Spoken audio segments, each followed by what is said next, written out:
खूप खूप धन्यवाद. अलकप्रेमी रसिक श्रोते हो, आता आरजी जगदीश वळतोय पुढच्या अलककडे.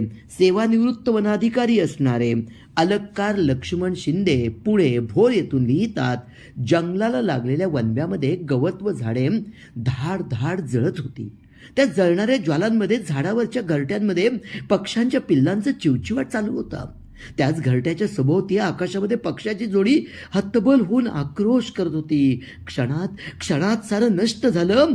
चिवचिवाट थांबला होता.